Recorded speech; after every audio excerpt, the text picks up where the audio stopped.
Again, there are the flower garland and true word schools, which are of an incomparably higher level than the Dharma characteristics and three treatises schools. They claim that the doctrines that persons of the two vehicles may attain Bodhi, and that the Buddha achieved enlightenment in the remote past are to be found not only in the Lotus Sutra, but in the Flower Garland and Mahavajrayana Sutras as well. According to these schools, the Flower Garland patriarchs Tushun, Chayan, Futsang, and Chn Quan, and the true word masters Shan Wu Wei, Chen Kang Chai, and Pukayang were far more eminent than Tian Taiyer Dingyo. Moreover, they claim that Shan Wu Wei's teachings descend in an unbroken line from the thus come on Mahavajrayana. How could men like this, who are manifestations of the Buddha, possibly be mistaken? They ask.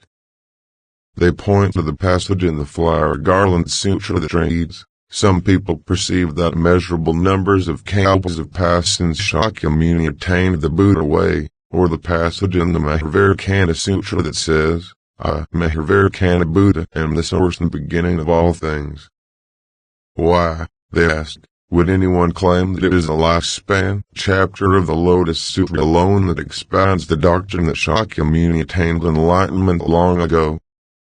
Persons who do so are like frogs at the bottom of a well who have never seen the great sea, or like mountain dwellers who know nothing of the capital.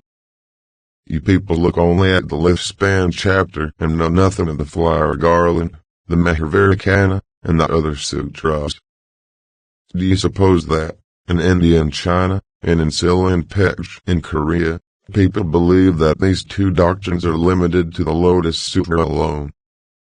As we have seen, the Lotus Sutra, which was preached over a period of 8 years, is quite different from the earlier sutras preached over a period of some 40 years. If one had to choose between the two, one ought by rights to choose the Lotus Sutra that was preached later, and yet the earlier sutras in many ways appear to carry greater weight. While the Buddha was still alive, there would have been good reasons for choosing the Lotus Sutra. But in the ages since his passing, the teachers and scholars have in most cases shown a preference for the earlier sutras. Not only is the Lotus Sutra itself difficult to believe, but in addition, with the coming of the latter age, sages and worthies gradually disappear from the scene, and deluded people increase in number. People are prone to make mistakes even in shallow, worldly affairs. So how much more likely are they to be mistaken about the profound Buddhist teachings that lead to enlightenment? Vatsa and Vipulya were keen and perceptive, but still they confused the Hinayana and Mahayana sutras. Vimalamitra and Madhava were very clever by nature, but they could not distinguish properly between the provisional teachings and the true teaching. These men lived during the 1,000-year period known as the former day of the law, not far removed in time from the Buddha himself, and in the same country of India, and yet they fell into error, as we have seen.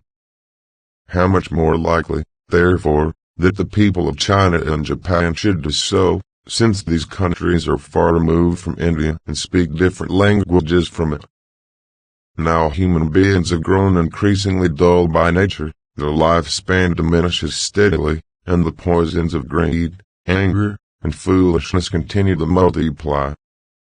Many ages have passed since the Buddha's demise, and the Buddhist scriptures are all misunderstood. Who these days has the wisdom to interpret them correctly? Therefore, the Buddha predicted in the Nirvana Sutra that in the latter day of the law those who abide by the correct teaching will be as few as the specks of dirt that can be placed on a fingernail, while those who slander the correct teaching will be as numerous as the specks of dirt in all the lands of the 10 directions. In the Decline of the Law Sutra we find the passage stating that those who slander the correct teaching will be as numerous as the sands of the Ganges, but those who abide by the correct teaching will be no more than 1 or 2 pebbles. The 500 or 1,000 years go by, it will be difficult to find even a single person who believes in the correct teaching. Those who fall into the evil paths because of secular crimes will be as insignificant number as the specks of dirt placed on a fingernail, but those who do so because of violations of the Buddhist teachings will be equal numbered to the specks of dirt in all the lands of the 10 directions. More monks than laymen, and more nuns than laywomen, will fall into the evil paths. Here Nichiren considers as follows: already over 200 years have passed since the world entered the latter day of the law. I was born in a remote land, and moreover, I am a person of low station and a priest of humble learning. While being born again and again amid the 6 paths, I have perhaps at times been born as a great ruler in the human or heavenly world, and have bent the multitudes the my will as a great wind bends the branches of small trees. And yet at such times I was not able to become a Buddha.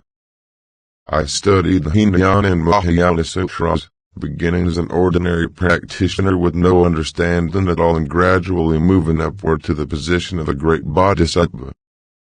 For 1 kalpa, 2 kalpas, countless kalpas I devoted myself to the practices of the bodhisattva, until I almost reached the stage of non-regression.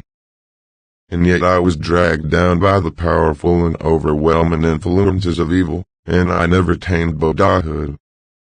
I do not know whether I was among the 3rd group who failed to take faith when the sons of great universal wisdom excellence Buddha preached the Lotus Sutra and again failed to attain Buddhahood during the lifetime of Shakyamuni Buddha, or whether I faltered and fell away from the teachings that I heard numberless major world system dust particle kalpas ago and thus have been reborn in this age.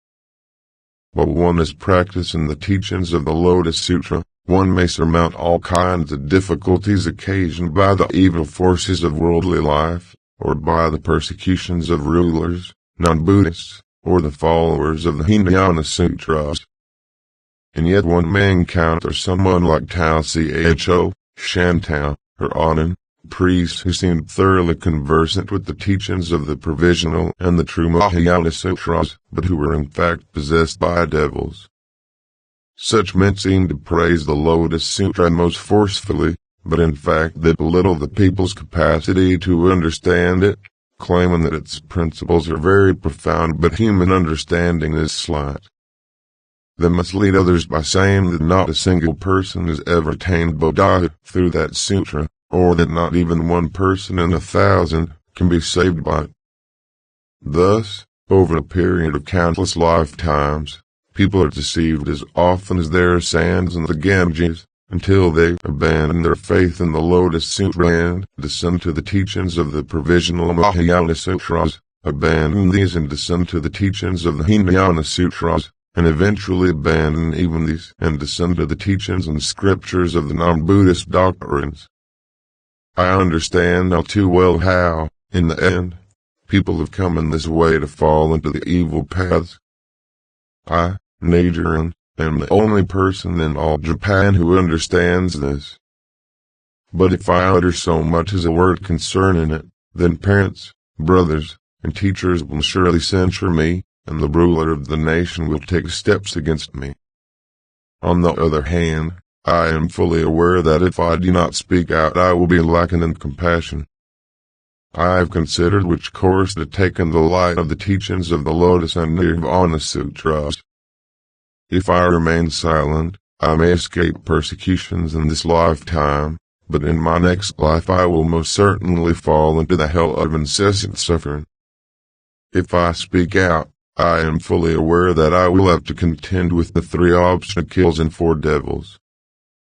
But of these 2 courses, surely the latter is the one to choose.